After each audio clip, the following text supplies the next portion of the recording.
Hello student. आज हम करने जा रहे हैं एरिया क्षेत्रफल। तो मैंने उससे रिलेटेड कुछ फॉर्मूले लिखे हैं। सबसे पहले आप अपनी नोटबुक में ये फॉर्मूले लिख लें, फिर मैं वन बाय वन इन पर डिस्कस करूंगा आपके साथ। उसके लिए सबसे पहले हमें समझना होगा एरिया यानी क्षेत्रफल होता क्या है।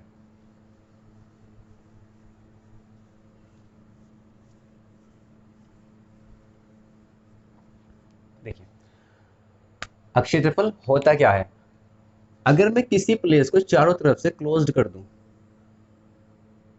अगर मैं किसी प्लेस को, किसी स्थान को, किसी जगह को चारों तरफ से क्लोज्ड कर दूं, तो जितना हिस्सा इसके अंदर आएगा वो क्या होता है, इसका क्षेत्रफल होता है। यानी ये पार्ट क्या आया, इसका क्षेत्रफल आया। जैसे ये कोई प्लेस था, इसे चारों तरफ से आपने क्लोज किया, बंद आकृति से घिरा घिरा हुआ भाग क्या होता है, क्षेत्रफल। किसी भी बंद आकृति से जो भाग घिरता है, जितना पार्ट घिरता है, उसे क्या कहते हैं हम, क्षेत्रफल। यानी ये वाला पार्ट, ये सब क्या है, क्षेत्रफल। अब बात करते हैं क्षेत्रफल हम निकालते कैसे हैं। अब क्षेत्रफल की हमें जरूरत कहाँ पड़ी। देखिए, आपने ये तो समझ लिया क्षेत्रफल होता क्या है, इसकी जरूरत हमें क्यों पड़ी होगी, ये और समझ लीजिए। देखिए, अगर मैं ये साइड 3 और ये साइड 2 लेता हूँ, नेक्स्ट एक दूसरा फील्ड लिया, इधर मैंने एक साइड बढ़ा दी, यानी 3 के प्लेस में कितना कर दिया, 4, और इसको एक साइड, इसकी एक यूनिट कम कर दी, यानी यहाँ पे कर दिया 1। फिर आपसे पूछा जाता है कौन सा फील्ड बड़ा है। देखिए, अगर आपको क्षेत्रफल नहीं निकालना था तो आप नहीं बता पाएंगे कि कौन सा फील्ड बड़ा है। तो इन्हीं चीज को निकालने के लिए हमें किसकी जरूरत पड़ी, क्षेत्रफल की। उसके लिए कुछ फॉर्मूले निकले। फिर अब समझते हैं फॉर्मूले कहाँ से निकलते हैं, तो आप खुद ही बता देंगे। देखिए, मेरे पास कोई फील्ड है जिसकी लंबाई 5 और चौड़ाई 4 यूनिट है। अब हमें इसका क्षेत्रफल निकालना है, तो हम क्या करते थे, इसमें वन बाय वन के बॉक्स बनाएंगे, वन बाय वन के बॉक्स बना लेते हैं। यानी 1 मीटर इधर, 2, 3, इधर कितनी, 5, 1, 2, 3, 4 और ये 5, और इन्हें आपस में मिला देंगे।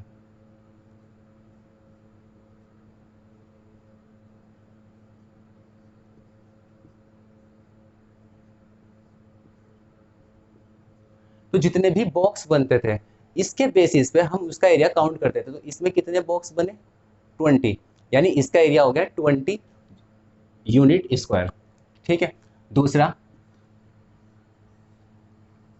अगर इसकी लंबाई 3 ली जाए और इसकी चौड़ाई 2 ली जाए, फिर इसमें पूछा जाता है इसका एरिया कितना होगा। तो आप इसी तरह वन बाय वन के क्या बनाए, बॉक्स बनाए। तो जितने भी बॉक्स आएंगे वही क्या होता था, इसका एरिया। लेकिन जब ये काम कई बार हो चुका, तो तब पता चला कि अगर हम इन दोनों की मल्टीप्लाई कर दें, इन दोनों की आपस में क्या करते हैं, गुना, तो 5 और 20, तो फिर ये बॉक्स वन बाय वन के बॉक्स बनाने की जरूरत नहीं है। हम बता सकते हैं कि अगर हमारे पास 5 बाई 4 का फील्ड है, तो उसका एरिया कितना होगा, 20 मीटर या 20 सेंटीमीटर या 20, जो भी यूनिट लेंगे, 20 मीटर स्क्वायर। यानी उसमें जो वन बाय वन के बॉक्स बनेंगे वो कितने बनते हैं, 20। ठीक है। अब इसके कुछ फॉर्मूले हैं जो निकल कर आए, वो आपको याद करने हैं। जैसे यहाँ पे निकल कर आया 5 × 4, यानी लंबाई की और चौड़ाई की अगर हम गुना कर दें, तब हमें क्या मिलता है, एरिया मिलता है, यानी क्षेत्रफल मिलता है। किस फील्ड का, जिसमें फील्ड क्या होना चाहिए, चौकोर होना चाहिए। यानी यहाँ पे एंगल कितनी डिग्री का होना चाहिए, 90 डिग्री का। ये तभी पॉसिबल है कि अगर हम L × B करते हैं, उसके लिए एंगल कितनी डिग्री का होना चाहिए, 90 डिग्री का। अगर हमारे पास 90 डिग्री का एंगल बन रहा है, तब आपको क्या करना है कि जो भी दो मिली हुई साइडें हैं, जो भी दो साइडें आपस में मिली हुई है, उनकी मल्टीप्लाई करनी है। यानी इन दो साइड की जो आपस में मिली हुई है, उनके बीच का कोण कितना डिग्री हो, 90 डिग्री। अगर आप उन दोनों की मल्टीप्लाई करते हैं तो हमारा क्या निकलता है, एरिया।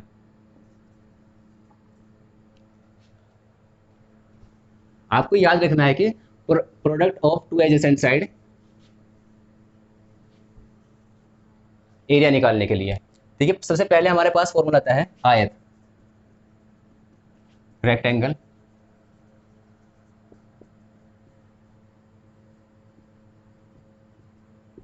हमें अगर इसका एरिया निकालना है, यानी हमें देखना है कि कोई फील्ड आयत का पता कैसे चलेगा, ये कोण 90 डिग्री का होना चाहिए, आमने सामने वाली भुजाएं बराबर होनी चाहिए, ठीक है, ये एल बोलते हैं, ये बी। तो मैंने आपसे बताया है कि अगर दो साइडें आपस में मिली हुई है और उनके बीच का एंगल कितनी डिग्री हो, 90 डिग्री, तब आप उन दोनों साइडों के आपस में मल्टीप्लाई करेंगे तो इसका क्या निकल कर आएगा, एरिया, यानी अक्षेत्रफल, यानी इसकी माप निकल कर आएगी, जितना स्थान इस आयत ने घेरा हुआ है। तो यहाँ पे ये दो साइड है, इनके बीच में एंगल कितनी डिग्री, 90 डिग्री, तो इसका एरिया ये वाली साइड इंटू ये वाली side, L into B, product of two adjacent side, यानी दो मिली हुई भुजाओं का गुणनफल ही क्या होता है, अक्षेत्रफल होता है। कब, जब इनके बीच में एंगल कितनी डिग्री हो, 90 डिग्री। सेकंड, वर्ग स्क्वायर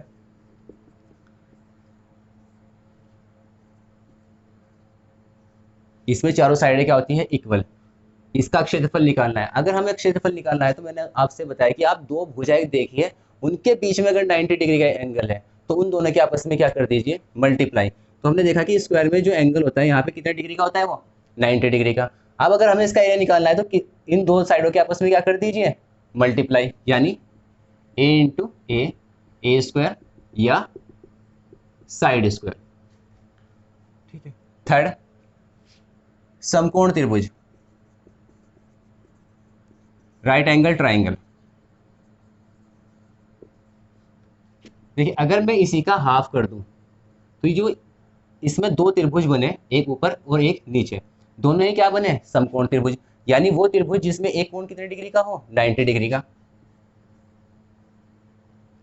ये कोण है 90 डिग्री का। तो जो इसका एरिया होगा वो क्या होगा, इसका हाफ, यानी यहाँ पे एंगल कितने डिग्री का बन रहा है, 90 डिग्री का। मैंने आपसे बताया कि अगर 90 डिग्री का एंगल बनता है तो आप इस वाली साइड की और उस वाली साइड की जिसके साथ ये 90 डिग्री का एंगल बना रही है, उन दोनों के आपस में क्या करेंगे, मल्टीप्लाई।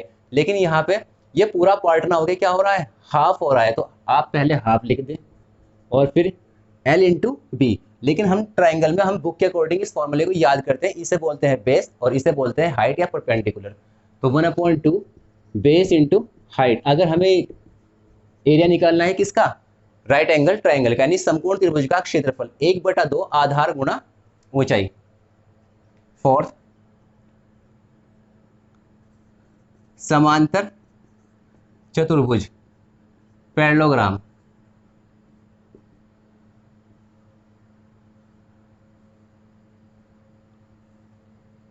ये पैरेललोग्राम हो गया। अब अगर हमें इसका एरिया निकालना है तो मैंने आपसे बताया कि आप दो साइड पे कॉन्सेंट्रेट कीजिए। अगर उनके बीच में 90 डिग्री का एंगल बन रहा है तो उन दोनों के आपस में क्या कीजिए, मल्टीप्लाई। आप क्षेत्रफल नाप लोगे इसका। लेकिन हमने देखते हैं कि अगर हमारे पास कोई पैरेललोग्राम है तो उसमें कोई भी एंगल 90 डिग्री का नहीं होता। अगर 90 डिग्री का एंगल नहीं है तो हमें 90 डिग्री का एंगल बनाना पड़ेगा। कैसे, कि किसी भी एक साइड पर सामने वाले वर्टेक्स से अगर आप परपेंडिकुलर ड्रॉ करते हैं, ये मैंने कर दिया, तो इस वाली साइड और इस वाली साइड के बीच में कितने डिग्री का एंगल बना, 90 डिग्री का। तो इसका फॉर्मूला हो जाएगा बेस इंटू हाइट, जो बुक में लिखा हुआ है, यानी आधार गुणा ऊंचाई। आप ये वाला परपेंडिकुलर किसी भी साइड पर ड्रॉ कर सकते हैं। सपोज दैट आपने यहां से परपेंडिकुलर इस वाली साइड पर डाल दिया तो तब फॉर्मूला बेस क्या हो जाएगा, ये वाला, हाइट क्या हो जाएगी, ये वाली। बताइए कोई। नेक्स्ट है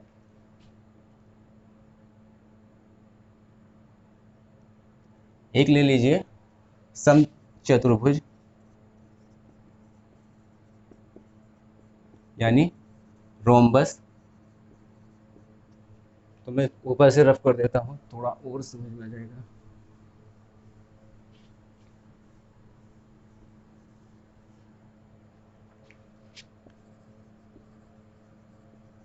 रोम्बस प्रॉपर्टी याद होनी चाहिए, यानी समचतुर्भुज क्या होता है, वो चतुर्भुज जिसकी चारों भुजाएं तो बराबर होती है, लेकिन जो इसके विकर्ण है, जो इसके डायगोनल है, वो एक दूसरे को 90 डिग्री पर बाइसेक्ट करते हैं। यानी बाइसेक्ट का मतलब ये वाली साइड और ये वाली साइड इक्वल, ये वाली और ये वाली साइड इक्वल। क्लियर। देखिए अब अगर अब मुझे क्या निकालना है, इसका क्षेत्रफल निकालना है। तो मैंने आपसे बताया कि अगर हमें क्षेत्रफल निकालना है तो हम दो साइडों पे कॉन्सेंट्रेट करते हैं, वो दो साइड जिनके बीच में एंगल कितने डिग्री का हो, 90 डिग्री का। तो हमारे पास एक तो ये साइड आ गई, एक ये वाली साइड आई, इनके बीच में जो एंगल है वो कितने डिग्री का है, 90 डिग्री का। तो अगर मैं ऊपर के ट्राइंगल का एरिया निकाल दूं और नीचे के ट्राइंगल का एरिया अलग से निकाल दूं, दोनों को प्लस करूं तो इस पूरे फील्ड का एरिया निकल जाएगा। तो मैं वही कॉन्सेप्ट यूज करूँगा। इस पूरी लाइन को D1 बोल दिया और इस पूरी लाइन को D2, लेकिन ऊपर और नीचे क्योंकि दोनों इक्वल है तो ऊपर का पार्ट हो गया D2/2 और नीचे का भी D2/2 यहाँ से यहाँ तक। अब देखिए इसका एरिया ऑफ रोम्बस, आपने अभी पिछले क्वेश्चन में पढ़ा है कि हमें त्रिभुज का क्षेत्रफल निकालना आ गया। ये क्या बनना है, एक त्रिभुज, इसमें एक कोण कितने डिग्री का, 90 डिग्री का, यानी 1/2 गुना बेस, बेस क्या यहाँ से यहाँ तक, वो लेंथ आपने क्या ली D1 इंटू हाइट, हाइट क्या है D2/2 D2/2 प्लस इस दूसरे त्रिभुज का क्षेत्रफल, सेम फॉर्मूला 1/2 बेस, इसके लिए बेस क्या यहाँ से यहाँ तक दैट इज D1, हाइट यहाँ से यहाँ तक D2/2। अगर इन दोनों में से आपने 1/2 D1 कॉमन लिया तो यहाँ पे रहा D2/2 और यहाँ पे भी D2/2, D2 का हाफ और D2 का हाफ, अगर आप प्लस करते हैं हाफ प्लस हाफ कितना 1, यानी 1/2 D1 इंटू D2। ये फॉर्मूला हुआ किसका, रोम्बस का, यानी 1/2 product of its diagonal. Clear. Next है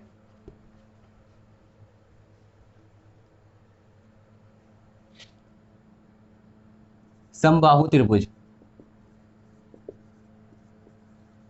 इक्विलेटरल ट्रायंगल, यानी वो त्रिभुज जिसकी तीनों साइडें क्या होती हैं, इक्वल। अगर हमें उसका क्षेत्रफल निकालना है तो हम कैसे निकालते हैं,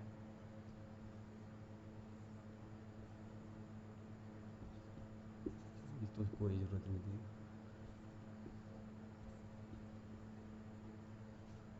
हमारे पास एक त्रिभुज है जिसकी तीनों साइडें इक्वल है और उसकी लंबाई जो मैंने ली वो क्या ली है a।